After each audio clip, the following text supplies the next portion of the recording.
c'est vrai que ça faisait longtemps que je voulais écrire un roman engagé, un roman féministe. Je savais pas trop comment l'aborder, comment me lancer et en fait, ça s'est développé au fur et à mesure. Même moi, quand j'ai grandi, en fait, c'est en grandissant que je me suis rendu compte aussi de plein d'inégalités, qu'on subit, en tant que femme. Voilà, des expériences quotidiennes, en fait et plus, j'évoluais avec la puberté, le regard des hommes qui changeait sur moi aussi, je me suis dit: «Il y a un sujet très important, j'ai envie d'écrire sur ça, j'ai envie de bien le faire» et donc j'ai attendu un petit peu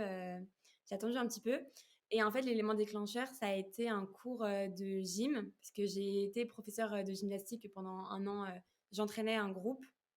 C'était un groupe que de filles avec un seul garçon et ils avaient entre 6 et 8 ans et en fait, j'avais demandé à une fille et un garçon, d'aller chercher, une caisse pour faire un exo, de gym, quoi et en fait, ils m'écoutent, ils vont chercher la caisse et là, je me retourne et je vois, la fille en train de marcher comme ça, hyper joyeuse et le petit gars qui est en train de crouler littéralement sous le poids de la caisse et je me retourne et je fais: «Mais qu'est-ce que tu fais?» Enfin, je lui dis: «Tu vois bien que ton copain, il est en galère, pourquoi tu l'aides pas?» Et elle me dit, du haut de ses 6 ans elle me dit même moi je m'étouffe encore.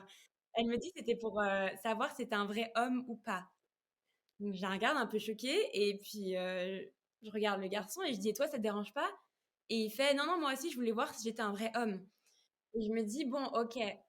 il y a eu beaucoup d'avancées, il y a beaucoup d'avancées, notre société évolue et c'est hyper cool, mais eux, ils incarnent la nouvelle génération, ils ont 6 ans, ils sont tout petits» et je me dis: «Waouh, à 6 ans, tu as déjà ce genre d'idée qui est implantée dans ta tête»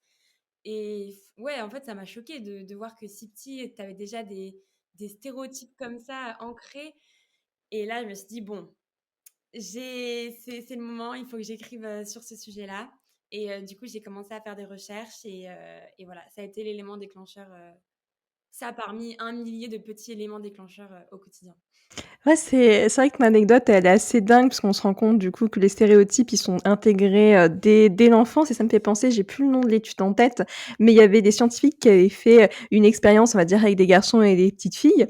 et en fait, l'expérience, c'était, un exercice de mathématiques. En fait, quand c'était présenté comme un exercice de mathématiques, les petites filles, elles réussissaient moins bien que les garçons, alors que quand c'était présenté comme un dessin, un truc plus